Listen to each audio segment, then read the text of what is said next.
Hello everyone, आप देख रहे हैं अपना यूट्यूब चैनल कॉन्वर्सेशन। मैं हूं आपके साथ मनीषा त्रिपाठी।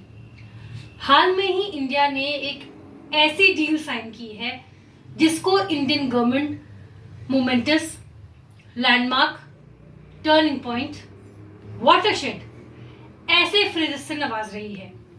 मैं बात कर रही हूं इंडिया और EFTA European free trade association के साथ हुए फ्री ट्रेड अग्रीमेंट की, जिसे ऑफिशियली डब किया जा रहा है as trade and economic partnership agreement. ये जो अग्रीमेंट है दोनों पार्टीज के बीच, ये 16 साल लगे इसके नेगोशिएशंस के। 2013 में after 13 round of negotiations it was put on hold. ये ठंडे बस्ते में चला गया था and after 10 years of hiatus ये फाइनली कंक्लूड हुआ। अब after total of 21 round of negotiations 10th नवंबर 2024 को ये नेगोशिएशंस कंप्लीट हुए। ये जो अग्रीमेंट है इसको इतना इंपॉर्टेंस क्यों दिया जा रहा है? पहली बात तो ये कि जो EFTA है, यूरोपियन फ्री ट्रेड एसोसिएशन, ये यूरोपियन यूनियन का हिस्सा नहीं है। ये 4 कंट्रीज का ब्लॉक है। ये 1960 में एस्टैब्लिश हुआ था। उस समय इसमें 7 कंट्रीज हुआ करती थी, 7 member countries: UK, Denmark, Austria, Portugal, Iceland, लिechtenstein, स्विट्जरलैंड और नॉर्वे। आज की तारीख में इसमें सिर्फ 4 कंट्रीज हैं: आइसलैंड, लिechtenstein, स्विट्जरलैंड और नॉर्वे। ये जो 4 कंट्रीज हैं, आमतौर पे फ्री ट्रेड अग्रीमेंट ऐसा होता है कि जो पार्टिसिपेंट कंट्रीज होती हैं वो ट्रेड के बैरियर्स हटा देती हैं। ट्रेड एंड सर्विसेज पे जो टैरिफ्स लगे होते हैं उनको हटा देती हैं। गुड्स एंड सर्विसेज को का फ्लो आसान कर देती हैं। लेकिन इस अग्रीमेंट की खास बात यह है कि it is the first time कि investment of over $100 billion in a period of 15 years commit किया जा रहा है। ये कमिट कर रही है ये ब्लॉक, 4 कंट्रीज का ब्लॉक ये कमिट कर रहा है कि वो इंडिया में $100 billion इन्वेस्ट करेगा for over the year of 15 years।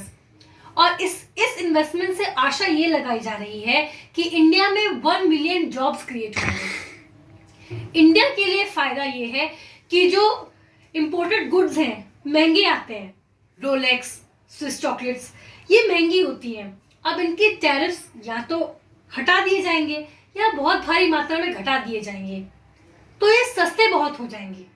And इस ब्लॉक के लिए, EFTA ब्लॉक के लिए 1.4 बिलियन की मार्केट ओपन हो रही है। India is a high tariff country. यहाँ पे टैरिफ्स एज हाई एज 18% लगती हैं।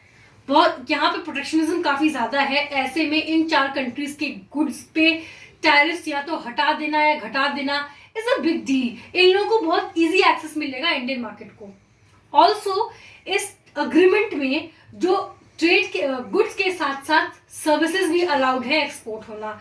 स्विट्जरलैंड ने अराउंड 120 to 156 सर्विसेज जैसे कि audit, legal, accounting, IT, health, इनके ये सर्विसेज भी एक्सपोर्ट करने के लिए ऑफर किया है। एंड जो इंडियन प्रोफेशनल्स एंड वर्कर्स हैं इनके इनको वीजा मिलना भी आसान हो जाएगा। वीजा रूल्स भी इजियर हो गए हैं, रिलैक्स कर दिए गए हैं। जो इसमें जो इंक्लूडेड है वो है non agricultural product, food, processed foods and consumer goods. इसमें एग्रीकल्चरल प्रोडक्ट्स, डेयरी, गोल्ड ये सब इंक्लूडेड नहीं है। इसमें जो EFTA है इसने 92.2% ऑफ टैरिफ लाइन ऑफर किया है। That covers almost all Indian products, 99.6% of Indian products, something like that. And India ने रिटर्न में बदले में 82.7% टैरिफ लाइन ऑफर किया है EFTA को, जिसमें कि EFTA के 95.3% प्रोडक्ट्स कवर हो रहे हैं। टैरिफ लाइन वो डेफिनेशन होती है प्रोडक्ट्स की। WTO की एक प्रोडक्ट लिस्ट होती है जिसमें प्रोडक्ट्स को कोड असाइन किए जाते हैं, उन कोड्स को एक्सेस करके आप प्रोडक्ट्स की डेफिनेशन देख सकते हैं। तो जब इंडिविजुअल कंट्री को एक प्रोडक्ट पे पे टैरिफ लगाना होता है तो वो डेफिनेशन के हिसाब से लगाती है, ये होती है टैरिफ लाइन। कमिंग बैक, ये जो फ्री ट्रेड अग्रीमेंट है, trade and economic partnership agreement with EFTA, it comes on heels of free trade agreement with UAE and Australia, and also UK और यूरोपियन यूनियन के साथ हमारी जो free trade agreements हैं वो अंडर वे हैं। इस फ्री ट्रेड अग्रीमेंट के बाद उन जो यूके और यूरोपियन यूनियन के साथ फ्री ट्रेड अग्रीमेंट की निगोसिएशंस चल रही हैं, उनको काफी बूस्ट मिलेगा। Also it is a message that India means business, India is ready for business.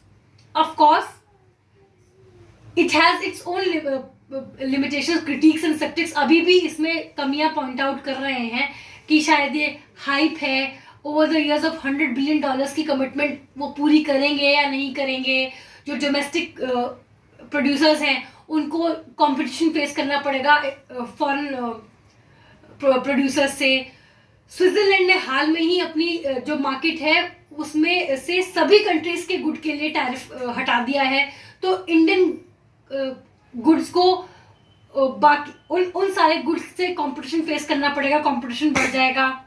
Agricultural products excluded हैं। तो इस तरह के डाउट्स हैं, एंड जैसे जैसे ये जो अग्रीमेंट है जब वो रोल आउट करेगा, जब ये अग्रीमेंट रोल आउट करेगा तो इसके फाइनल डिटेल्स, फाइन ट्यून्स होंगे, हमें मालूम पड़ेगा जो प्रॉब्लम है ज्यादा।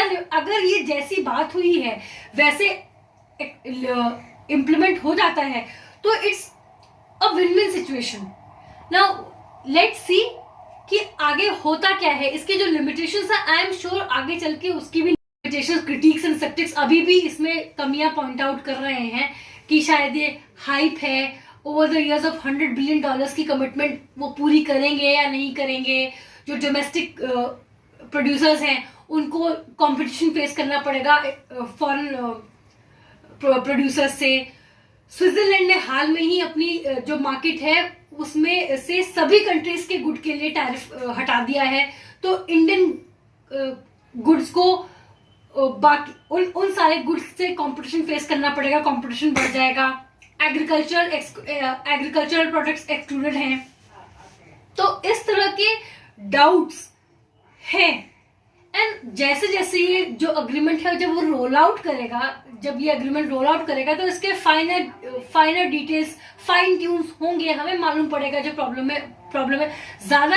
अगर ये जैसी बात हुई है वैसे इम्प्लीमेंट हो जाता है तो it's a win win situation. Now let's see कि आगे होता क्या है। इसके जो लिमिटेशंस है आई एम श्योर आगे चल के उसकी भी निगोसिएशंस, बातचीत, डिस्कशन, वार्ता हो सकती है। As of now we can congratulate ourselves as a job well done. It is truly a watershed landmark moment in Indian history, and let's see कि आगे होता क्या है।